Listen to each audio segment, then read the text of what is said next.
Welcome to another episode of Money You Should Ask, where everyone has something they can teach you. I'm your host, Bob Wheeler, and in this episode, we're going to explore, question, examine, converse, dig deep, expose, laugh, and cry about the money beliefs, money blocks, and life challenges of our next guest. Turn up the volume, listen, learn, and laugh.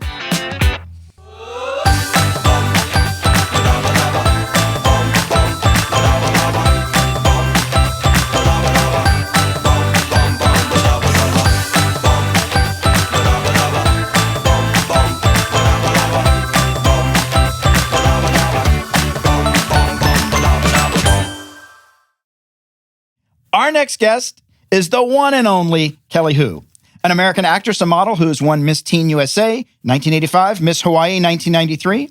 She has worked on countless television, film, and video game projects, including Growing Pains, Sunset Beach, Nash Bridges, The Scorpion King, which we have to talk about, X2, The Vampire Diaries, Netflix, Finding Ohana, which I gotta say was really awesome. It was cheesy, but I love cheesy. That's Netflix. I could have sworn it would have been a Disney because it was, anyway, I digress. We're going to talk about that. Kelly is also a longtime activist, which we know is sometimes a bad word, at least according to her brother, as well as feminist. Most recently focusing on her project 33 Edge, which was designed and built by Kelly during the COVID-19 quarantine as a response to the protests and discrimination happening at that time. Kelly has always sought equality and justice for everyone and designed 33 Edge in the hopes of encouraging more unity, equality, and respect for fellow human beings. This is Kelly's second time on Money You Should Ask, and I'm so excited to have you back because I find that I just laugh every time. I love being here, and I love being here in this new space. That we are in a new space. Yes, it's awesome. Well, we have new construction, so if somebody's listening, please don't get mad. We're working through it. It's all good. That's LA these days. There's construction everywhere. And we have new music. Yes, which I love. It's so cute and catchy. It's catchy. Hey, ba ba ba ba ba. I didn't even do it right, but what can I say? So Kelly, tell me. Oh wait, I gotta ask this first. Scorpion King. So, because I can relate to this actually. So I was reading that you shared in an interview that you got to be treated like a queen. Yeah. And that literally somebody had to hold an umbrella over you to keep the sun from, shining on you during the filming. Right. And the reason I asked this is I did a commercial one time where it was a day, but I was the star of the commercial and it was in a green screen and somebody had a fan to spray me with, air. And then somebody fed me water and then And I was carried onto the set so that I wouldn't scuff it was really carried? Yeah. And I thought I could get really obnoxious. Right? This. So how do you stay grounded? That was just a day and I was feeling the pull to be like, I'm special. It is really kind of crazy, right? How actors sometimes get treated like kings or like royalty when they're on set. But of course, as soon as you step off set, then you have that big slap in the face. You're like, you are not royalty. Yeah.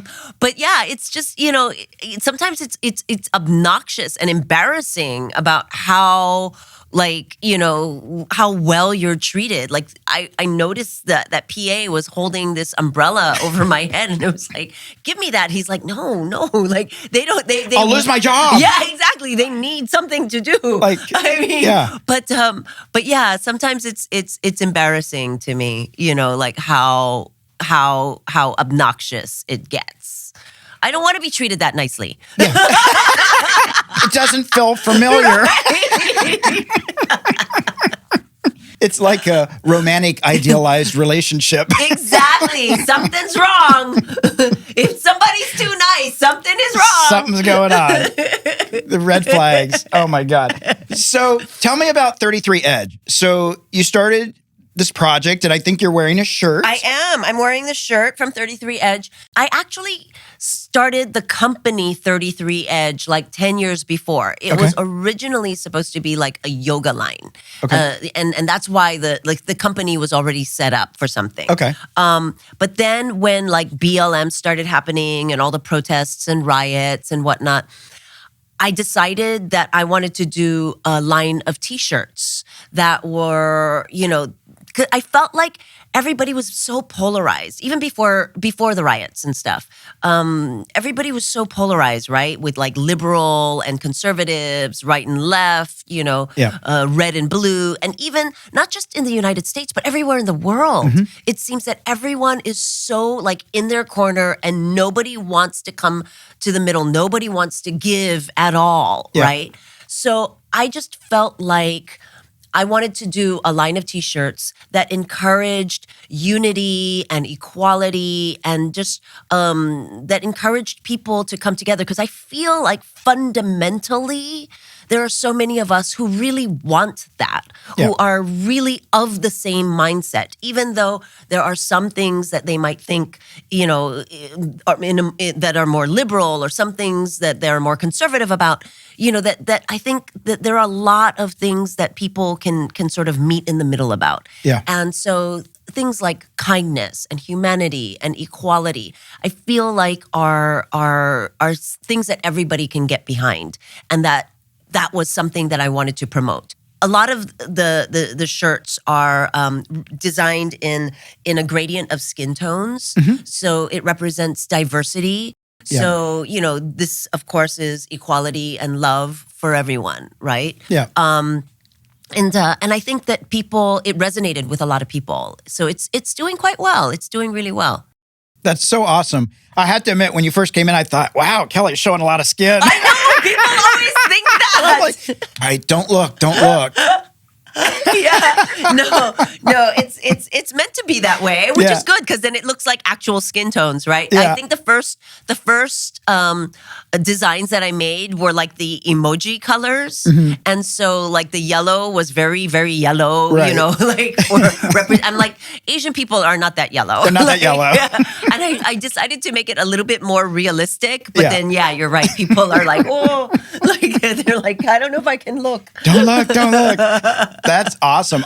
And then, so people can buy that online? Are you selling it in stores? 33edge.com. People can buy it online at 33edge.com. That's so cool. And when you started the line, was it mostly just to help bring awareness? I mean, one of the things I love about activism, and I know like on this show we talk about money sometimes, not everything's about money, right? No. It's not about how can I make lots of money, but it's like, how can I give back? Right. Or how can I be a service? And I love that that's, feels like there's a service and there's a message here. Yes. Some of the money actually goes to different charities. So like I do a shirt that says rescue across the front. That's dedicated to the dog that I lost during the pandemic, Mushu. And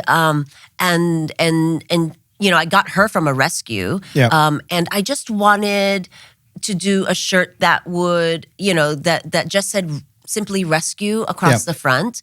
And the proceeds from that will go to like animal rights or animal rescues and things like that.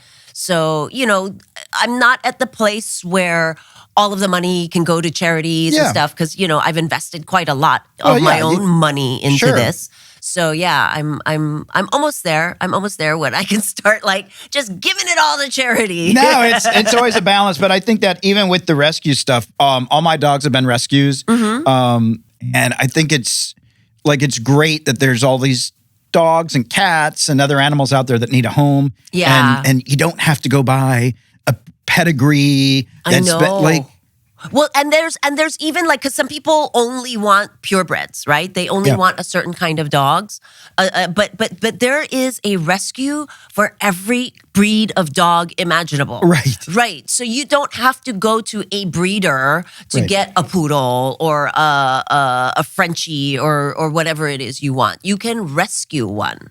Yeah. People don't realize that there's rescues for even like those purebred dogs. Greyhounds, whatever, Dalmatian, Beagle. Yes. How did you become an activist? Like where did that come from? Like, did you just notice, hey, things aren't cool? Did you experience anything firsthand? I think just I developed an awareness that I didn't always have, I mean, growing up in Hawaii, I was really quite spoiled with this sort of paradise and kind of a utopia that I was living in. And it wasn't until I moved to Los Angeles and I was I remember meeting other Asian people and like actors and things like that, and them talking about the cause and talking about like racism, and I was like, really? Because I had never experienced any of that kind of thing growing up in Hawaii. Because being Asian, you're the majority, right? If you're Asian, it was sort of my first time being exposed to even those kind of inequalities. Yeah. And so, I guess I began my awareness once I moved out here. But even then, it took a long time for it to sink in. Yeah. I think because at first my thought was, well, maybe they're just imagining things, or maybe there's like they're trying to create something that's really not there to get attention, or whatever the reason could have been.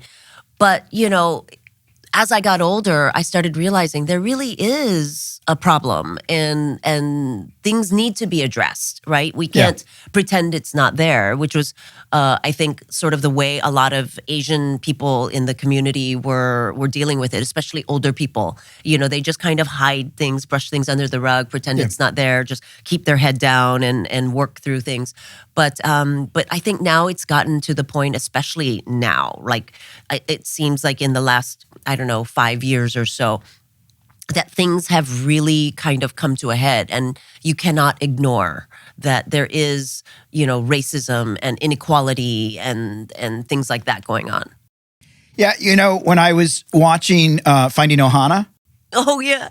And at the end there, which it's a great story, by the way, and it really celebrates Hawaiian culture and all of that. And people I don't think really realize how many blends are in the Hawaiian culture. Yes. Right? Mm-hmm. But at the end, they were doing outtakes, and right, there was a big celebration, a big party. Yeah, a luau. And I was thinking about like all the Caucasians that were at that party and how in a way that they were sort of intruders, like maybe allies, right? But I was thinking, because Hawaii has been colonized and there's all this history that I think so many people are not aware of. Yes. And how it became a state and all that stuff. And so I was interesting watching those folks, and I was thinking, I wonder how it would be for me to have been at that luau as being a part of a film that honors Hawaiians, and then going, I'm sort of... Yeah, I get that. But I feel like just because a culture is being celebrated, it doesn't mean that they are prejudiced against other cultures or racist against other cultures. You know, I think you can celebrate your ethnicity, celebrate your culture and who you are, and still be inclusive, right, of everyone else. I mean, we all need solidarity right now, right? We do. Allies, and we need to come together and support one another, even though that's not who we are. We're not part of whatever this other person's experience is. We should still be open to supporting, even though we're not in that, in that ethnicity or gender or whatever. Yeah. How did it feel like having that celebration of culture, like with the young kids coming in that were like, the New Yorkers and all those different things? How was that to be with all these people? It was so fun to shoot that film because I felt like Hawaii has not really been depicted in films in a realistic way. Mm-hmm. So many people think of Hawaii as like the tourist part, right? Right. The part where, you see on on commercials, and because of course we want everybody to come to Hawaii, and that's what we depend on, right? Other people's money. It was fun to be able to show Hawaii in a different light, and be able to also be with a Hawaiian cast and crew. Yeah. I mean, you don't often see Hawaiians actually cast, right? In roles. So the kids that played my kids were actually Polynesian. The one of the girls who played the love interest of my son was also Polynesian. And so it was great.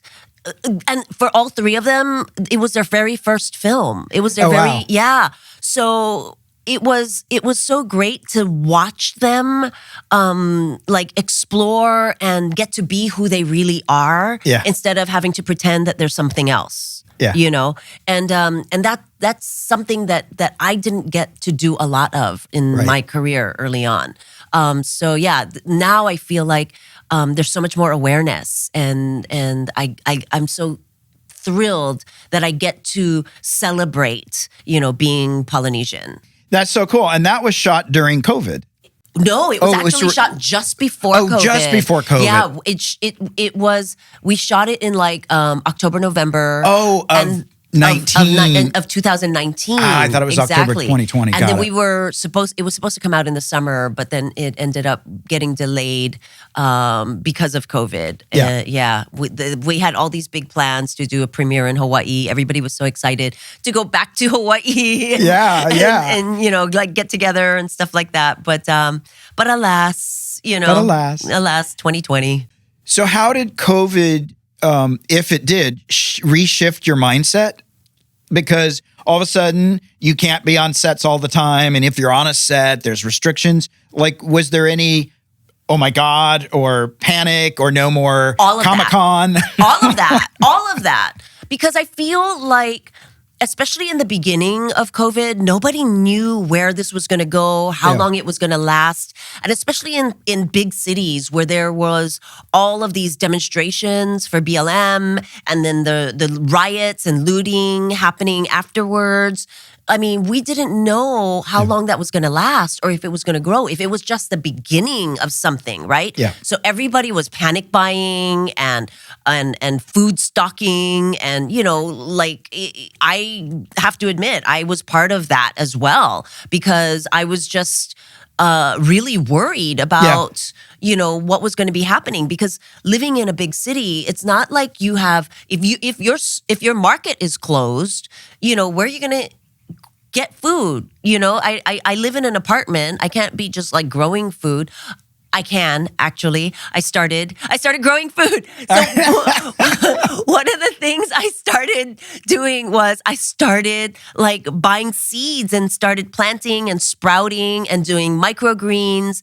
But I used it as an opportunity to like learn how to do all these things. I started making like yogurts and growing vegetables on my little balcony and in my shower. I figured I wasn't going to be having guests for a while, so I turned my guest shower into like a green, what do you call it, a greenhouse, or like a greenhouse? Yeah. And so I started. I put lights in there, like grow lights, and I started planting stuff, and it was done in panic.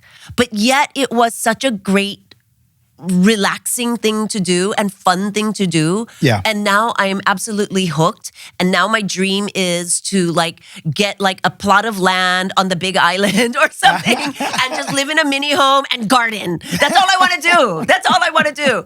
But also there was this worry about like, when am I going to be able to work again? Because being on camera, it was like, you couldn't be near other people without a mask. And so I was completely prepared not to work for well over a year. Yeah. And that almost happened. I mean, I was not wanting to be on set. Right. I was so careful during COVID. I didn't go to restaurants. I wasn't even ordering in. I was cooking everything myself. And so maybe not helping to stimulate the economy very much in that Other than lots of toilet paper? No, I didn't even have to buy toilet paper because a couple years before, for my 50th birthday, I bought 2 bidets. That was my big birthday purchase. I bought 2 bidets. Yeah. So I was set. I didn't have to do like panic toilet paper buying. I just bought like a lot of like food stuff. Yeah. But and a lot of seeds, which of course I still have, because God knows you can't. I can't grow that much seeds. But I can eat them. And so so it was just like there was like this whole fear that kind of took over. and the fear of money as well, right? Because Yeah. if I wasn't working for a year and a half, what was I going to do? Right. So I started looking for all kinds of ways to cut down, cut down on cable bills, cut down on, nobody could go out to restaurants anyway. So that was an easy way to cut down. I didn't buy clothes. I still haven't bought anything new. So that was my rule, right? I made a COVID rule. Like I wasn't going to buy any new clothes because I wasn't even going out. Like nobody could go anywhere anyway. And I was just going to invest. I was going to buy food. I was going to also, I bought a lot of gold also because I felt like there was this such an instability with the dollar and the whole economy because of COVID. So I started looking at other ways to invest that were more secure. Yeah. Worried about where our dollar was going to go. I'm still worried about where our dollar is going to go. No, for sure. Yeah. And did you buy gold pieces or did you buy certificate gold? I actually have a friend that sells gold coins. Physical gold coins. So, and he was in Hawaii. So I brought it through him, and it's still in Hawaii. So I don't have the physical, but they're mine. Yeah, no. The reason I ask is, I bought silver and some gold, but I also wanted physical, tangible. Exactly. And it is not on my person, so don't worry about that. Right. But I didn't want this idea of like, people are like, oh, you get a certificate. No. I didn't trust that. I didn't trust it either. Right? I want freaking evidence. Exactly. And then also, people were like, oh, you can just buy the gold stock or whatever. And I'm like, if our economy crumbles, I don't know what's going to be like tangible anymore. Yeah. Right? You have a house. Right? That's tangible. Right. You have gold pieces. That's tangible. Like whatever you can hold or, I felt like that was going to be the most important thing. And you can never go wrong with gold. People don't realize, especially in a big city, if the power goes out, if we go into chaos, your ATM card, your credit card, your smartphone, it may not do anything for you. Exactly. So things that I was doing early on in the pandemic, I made what I call an oh shit bag, right? Oh shit. Right? So like one of those panic bags, I did actually two of them. Like one that I could just like, if there was a giant earthquake or whatever, and all I could do was grab one that had like one pair of clothing, like shoes, like a food or whatever, that it was like a backpack that I could just go with, whatever. I had one for Mushu as well, like a panic bag with, food and stuff included for her as well. But of course, she's passed now. So, I can. But she was 18, 19? She was like 18 and a half when she passed. Yeah. So that was a long, long time. I mean, I'm very saddened, but I feel comfort in knowing that it was the best possible scenario that, any dog could have had. Yeah. So she had her own little bag and everything as well. And then I had like another bag for, like if I just had to like throw things in the car, like go camping. So I bought like a tent. I bought like an outhouse, like a little like porta potty thingy. Like I don't know what I was prepared for, if it was like actual camping or Burning Man. I'm not sure. Probably about the same. That's too funny. That's funny. And did you? That just makes me think of packing everything in your car. Like I know my sister camps in her little teeny Honda. Right. I have just a little Prius. I also bought a rack for my Prius so that I could pile stuff on top of the car as well. So now I keep stuff also like, in the Prius in the back, just in case. There's always like a jug of water. There's like a sleeping bag. Mm-hmm. I don't know. You never know. You never know. It's a change of clothing. So anytime I have to change the tire, I got to like take all that stuff out. Oh my God. First. Get AAA. Wait, why did you buy a Prius? Like what made you decide to buy a Prius? Was it practical? Was it sexy? Because I felt like I wanted, because we do so much driving in California, in Los Angeles especially, and gas prices are through the roof here. I mean, they're like over $4 now. Yeah. I mean, and it was so crazy that I thought, and also I wanted something that was also socially acceptable, right? Right. And I felt like it was making a statement. Like, I don't have to show up in a Mercedes, all over the place. I'm happy to show up in a Prius and show people that I don't care about what I drive particularly, but I care about the environment. I care about, saving on gas. I care about saving money. I'm not about being flashy. And so it was as much a statement as it was practical. Yeah. Yeah, and I could go to like movie premieres in my Prius, and people would go, "Oh, It's a Prius. it's a Prius." Yeah. It's not like some junkyard. Although it's kind of old now. Gosh, it's 9 years old. Wow. I know, but I don't care. That's great. At one point, it got you in the carpool lane. Like, totally. I was just too late for that. Oh, bummer. I know, no. But yeah, I for me, practicality is always more important than being flashy. Because quite frankly, I don't care what people think. I mean, as long as I'm clean and I have good hygiene, it's like She smells.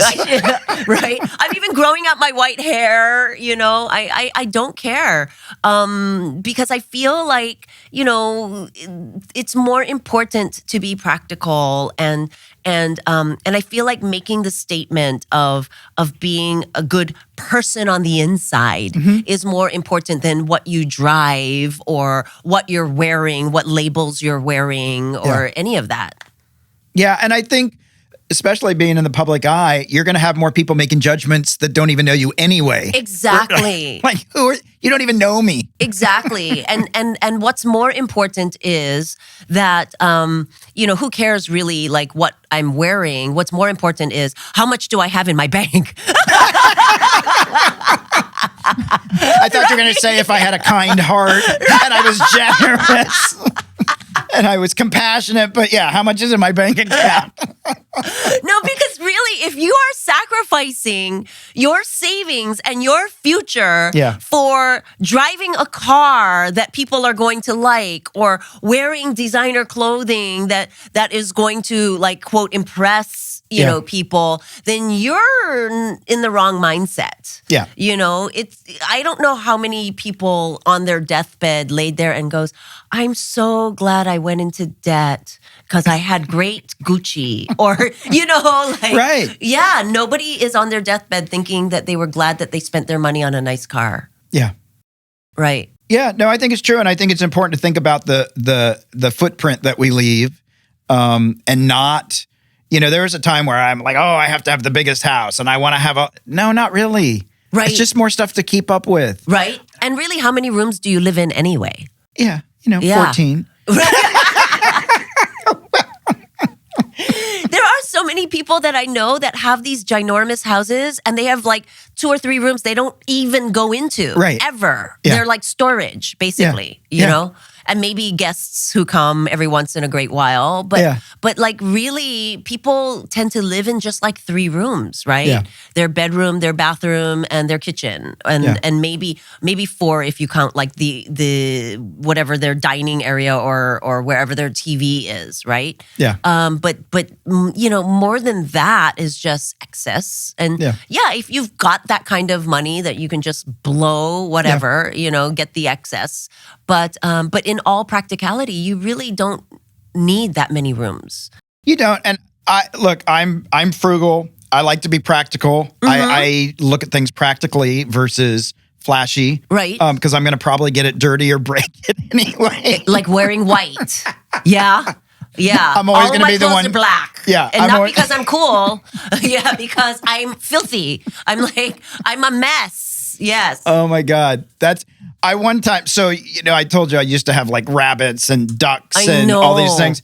And I would go to Krav Maga and sometimes, and I would forget. And I'd been like, oh, I need to feed the rabbits and stuff. So I went to Krav Maga one time and the guy came up and he's like, do you live on a farm? There was hay and everything around the mat. I'm like, oh my God, I swore I wouldn't, but I forget. Bunny poop on your knees. I'm a country guy and I forget. I'm like, oh, let me go I'm in LA. Right. They're like, I know. Just go back to the farm and rinse your shoes. People are judging you. Even in your dojo.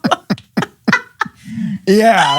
So, but now it's kind of cool, though. I think that especially because of the pandemic, that so many people have had to shift, right? Yeah. And there's like this whole movement of getting sort of back down to like the farm, right? Yeah. Like people want to grow their own food, and they want to raise chickens and rabbits and do all that stuff, and as much as they can be like self-sufficient, right? Yeah. Yeah, and I love it. I want to move out of my apartment, which I thought was so practical, just to get a yard. Now I feel like a house would be more practical. Yeah. No, exactly. Well, you can work in my garden. Yeah, there we go. But no, I agree. It's nice to have a little piece. I'm always surprised when people are more excited to have a big house and less yard, and I'm like, no, you gotta have land. You gotta have. I just love. I mean, and I would rather like sleep in a tent and have a big yard than have a big house. That's my dream right now, is to have like one of those tiny homes, right? I think that whole movement of tiny homes and van life and people living out of RVs. I mean, I love that. I love that people are doing that, not because they have to, but because they want to. And it's like a privilege to be able to do that, right? Who doesn't want to just like jump in a van and go traveling around the United States or around like the whole continent, really? But there's so much culture in different cultures in this, even just in the U.S. Right. Yeah. Right? I've never driven across the United States. What? Yeah, I know. Oh my gosh. I know. I only fly. But now I'm like, I can't wait to get a van. Like my brother is building out a van, and he had this van like before the pandemic and everything. I remember talk about practical. He bought like this old like mail truck once that was literally rusting. Like every time he'd go over a bump, like rust would come down on you. Like he bought this, and it was like, I think it was like abandoned or something, but he bought it and he was like going to try to fix it up like in Hawaii a long time ago. And I just thought, my brother is such he's so trash. Like I was going to say white trash, but he's not. He's Chinese, right? Yellow trash. He's so yellow trash, But now I like, now he's got this other van. He's living in Virginia, and I'm like, it's so brilliant, right? I'm like, now all of a sudden, like the tables have turned, and everything that I thought was crazy about him seems so awesome. So right? Smart and insightful. I know. Well, what would you say, what is your biggest financial success? You've got the house, you've got the practical car, you've been frugal, you've been practical. What would you say, like, what are you most proud of if you look at where you are so far?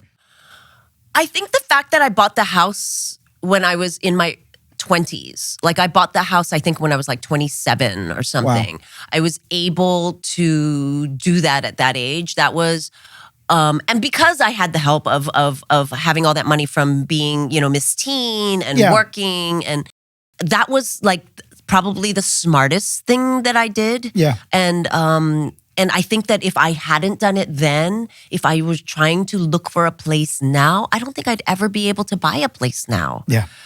And also I was young when I did it. So I kept a roommate and my roommate helped pay the bills. Smart. And there are so many of my friends that were of that age already that were like, oh, I can't have a roommate. I can't live with anybody else. Yeah. And I was just like, oh, how are you paying your bills? And of course now they have no future. They have nothing saved up because they couldn't live with somebody else, I just felt like being so practical and doing everything at a young age, I was more open to living with other people and taking on roommates and sharing the bills and stuff like that it really set me up for the future. Yeah, I can't stress enough how amazing it is to be practical. Yeah. Right? Because I have so many clients that go out and they buy a $3 million house, their TV show gets canceled, and now they're back into a one-bedroom apartment in Studio City. Oh. And they were living in the moment, which I guess is great. Yeah. But there wasn't any practicality about it. And you got to sort of think it through a little bit. Yeah, I always thought, I don't like spending money I don't have. Right. So I don't even like leasing a car, which, I know sometimes is better when you're paying taxes and things like that. I mean, you're the one who can. Yeah, I mean, kind of. I still like buying because then you have something and then you don't make car payments. That's so cool. Yes, I don't like even, I really, sometimes I wish that I was able to just pay off my house. Yeah. But I know that it's more practical these days with interest rates being so low to be able to have your money work for you, instead. But I'm the kind of person, like, I don't like debt. Yeah. I don't like having to pay off credit card. I mean, I don't like having credit card debt. I pay it off every month. I just think, like, why waste that money? Yeah. It's a waste. Even rent, I feel like, is a waste of money. Yeah. You always have to look for ways to make your money work for you instead of you working for your money. No, I totally agree. Paying rent means somebody can throw you out. Yes. and that's money that goes nowhere, right, to your future. Yeah. I mean, if you can scrape up enough for a down payment for a place, even if it's a small place, It's still a start. It's so much smarter to get a smaller place that you can actually, grow and keep flipping into larger and larger places. In fact, this place that I'm in now, that I've been in since 93, since like, oh my God, like half my life. I always thought, well, it's just going to be my first home, my transition place. I'll buy another place later. And I just felt like it was so practical to live there, even though I got rid of, the roommates eventually, and, I'm like spread out into both rooms and I turned the bathroom into a greenhouse.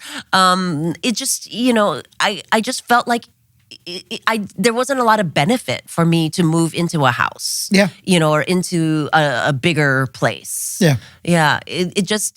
My transitional place became really comfortable. Yeah. No, and I think, I the way I try to think of it too is if I'm paying rent, I'm putting money on somebody else's balance sheet. Exactly. You got to let your money help you grow your, future, not somebody else's. Yeah. I just saw a great little phrase that somebody said, instead of waiting to invest and wait. Yeah. Yeah. So, my mom is a great example. So when she got divorced back in the 70s, right?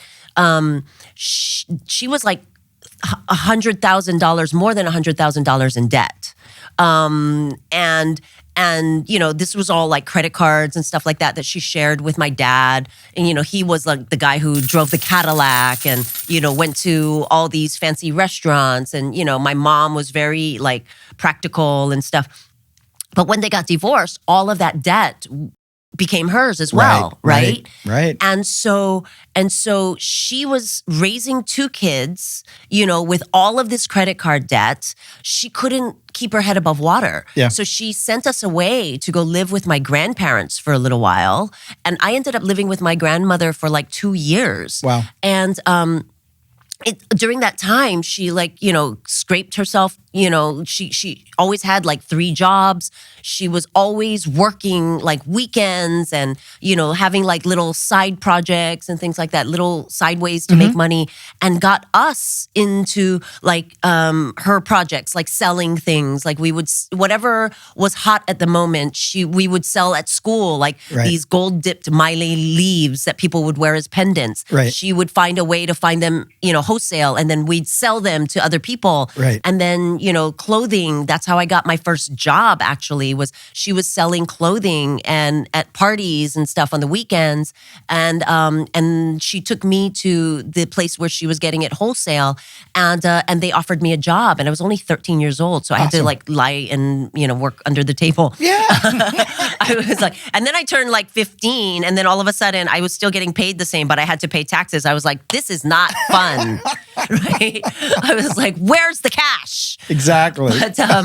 But she, from that, and having a job where she said she never made more than $27,000 a year. Wow. That was her big, city job, her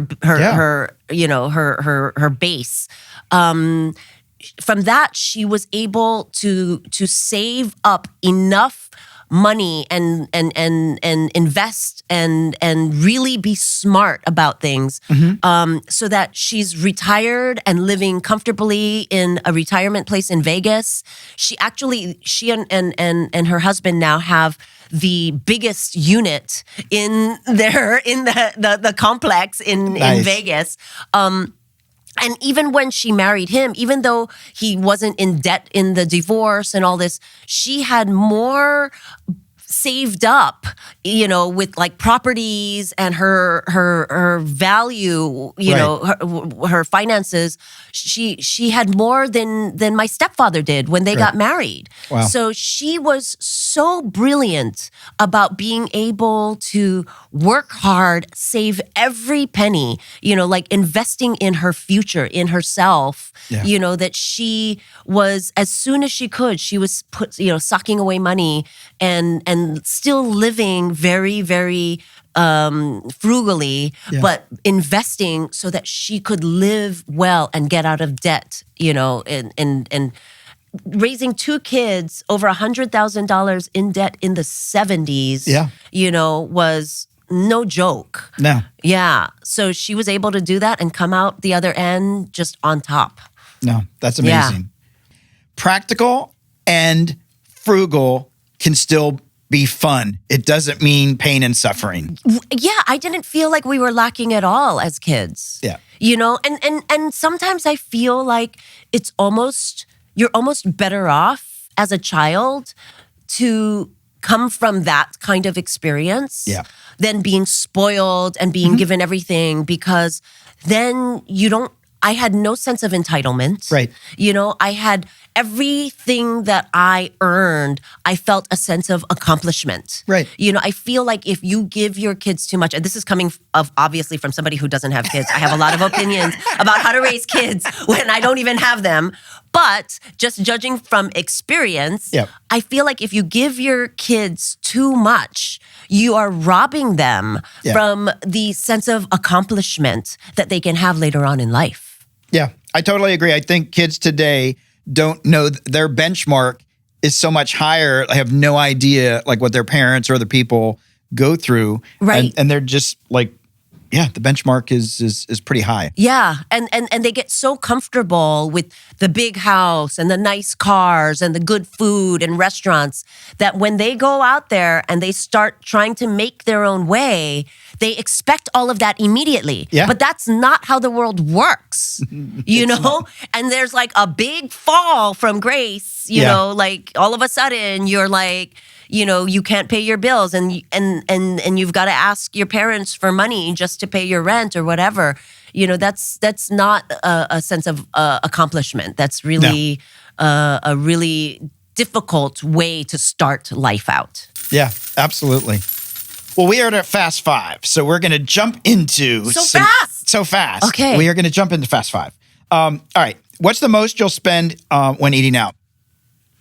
Well, sometimes, so I rarely eat out. And oftentimes I have to pick up the bill, right, for things. So just recently we were at a sushi place. Oh, this is fast. Oh, sorry. We were at a sushi place and there were 7 people and I had to pick up the bill for everyone and it was $1,300. Ah. And how did you feel when you saw the check? I had to smile because everybody was there and I had to offer because, but the good thing is that I have friends that are reciprocal, right? Right. So we all sort of like do that for each other, but I don't eat out very often. Right. So it kind of makes up for it. Yeah. I think I would have smiled and cried inside. Yeah. I looked at the bill and went, ooh. And I have to add a tip. Right? I was like, it was so good. Yeah, I know. I'm going to be paying for that for a little while. Wow. Is there anything you would spend money on without questioning the price? Food.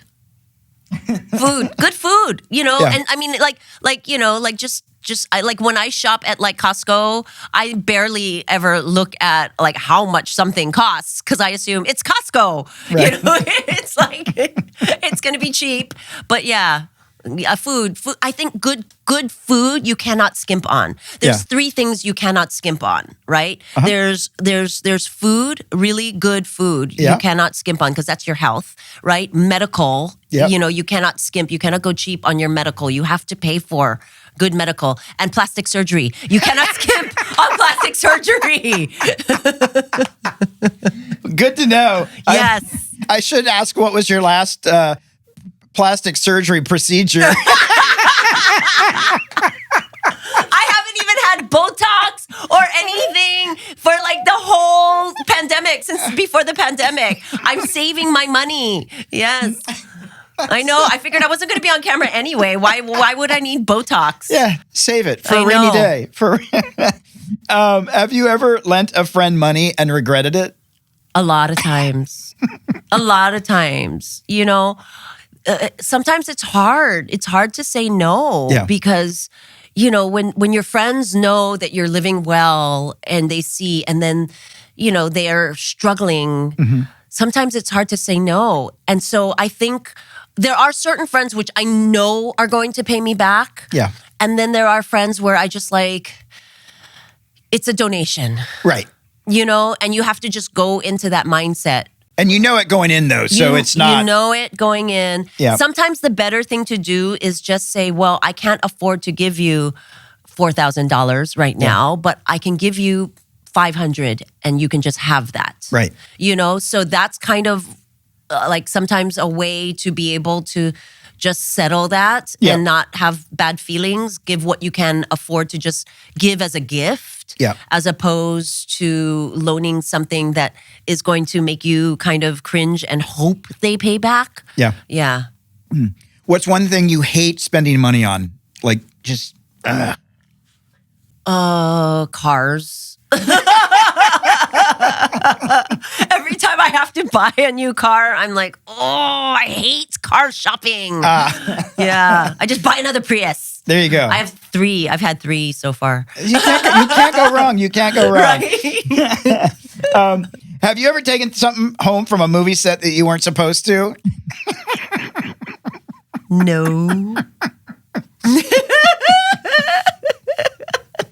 I had to ask. I mean, come on. Sometimes you gotta. Sometimes it's there. Right? Sometimes. Yeah. Sometimes, you know, you'll just say to the wardrobe person, I might lose these earrings by the end of the shoot.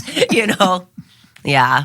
Of course, you have to. Look, I got a pair of really expensive Nikes, but like it was my size. Right? They can't return it. In the good old days, when you would work on a job, they would fit your wardrobe, right? And they do all the alterations and everything, and you'd get to buy. Sometimes they give it to you in the really good old days. You'd get to keep a lot of your wardrobe, right? But then it got to the point where you could buy whatever you liked, right? And now they don't even do that. You can't even buy stuff because everything has to go in some sort of storage that they can use for later. So which they never will. Which they never will. Exactly. Jeez. So it just sits there for whatever's sake. Yeah. Yeah. So Not dumb. practical. Not practical. All right. M&M moment. Sweet spot. Money and motivation. Practical tip. Piece of wealth wisdom. What's something that you've learned along the way that you can tell our listeners? In the case of money, waiting and being patient. You know, that kid that gets the candy and they have to wait like 5 minutes. Yeah. You know, if they wait 5 minutes, they can have 2 candies, right? Delayed gratification. That delayed gratification. That's the word I was looking for. Thank you. So when it comes to life, delayed gratification really pays off. Yeah. I think. Yeah, no, I think it does. And one of the things in talking to you and just knowing you, I think you're very practical, which doesn't mean you give up having fun. It doesn't mean life is painful and drudgery. No, I've had the best life. Yeah. I've had the best life because I've lived the way I have. Yeah. You know, I've traveled the world. I've been to over 50 countries. I've stayed in palaces and I've had so many great opportunities because I save and I do things, you know, I don't blow it all on showing off and worrying about what other people are thinking of me. Yeah, and I think also, if I had to give you a motto, it would be, I show up. Like, Kelly shows up. Thank you. No, you show up with optimism. You show up without entitlement. And you make the best of it. And you really do. I try. I really try. Life is short. Life is so short. You have to go in with a great attitude because, you know, everything's contagious, right? Attitude and if you show up to everything with a great attitude and are happy and, you know, everybody around you is happy. And why not live your life that way? Why not have happiness surround you? You know, choose to be joyful. Yeah. Yeah. Yeah, we can choose it. Yes, choose absolutely. Joy. Choose joy. Choose joy. Where can people find you on social media, online? And just again, I'm going to plug 33 Edge, but 33edge.com is where, you know, they can buy 33 Edge stuff. But on social media, I got Kelly Hu, kellyhu.com, which actually takes you to 33 Edge now. But it's kellyhu.com, Kelly Hu on Facebook, Kelly Hu on Twitter, and I got Kelly Hu on Instagram. Yes. So just Kelly Hu. And if you're not sure who, Kelly Hu. Yes, exactly. And I'm sure you hear that. I swore I wouldn't do that, but I couldn't help it. I couldn't help it. You're allowed. You're allowed. All right. Just one. Just one. I'll never do it again. I'll never do it again. Never do it again. Oh my God. So don't forget to share the love. You can like, follow, and share on Facebook, Twitter, and Instagram. Search for Money You Should Ask, all one word. Follow this podcast on your favorite podcast player or visit Spotify and search for Money You Should Ask or click on the link in the description. If you're watching this episode on YouTube, don't forget to like, comment, and subscribe. For more tips, tools, or how to learn how to have a healthy relationship with money, check out themoneynerve.com. That's nerve, not nerd. I'm the nerd, but check out the nerve, moneynerve.com. Kelly, I always love having you. It's so wonderful. Fun. It's always fun. so fun to be here. Thank you so fun. much. Thank you.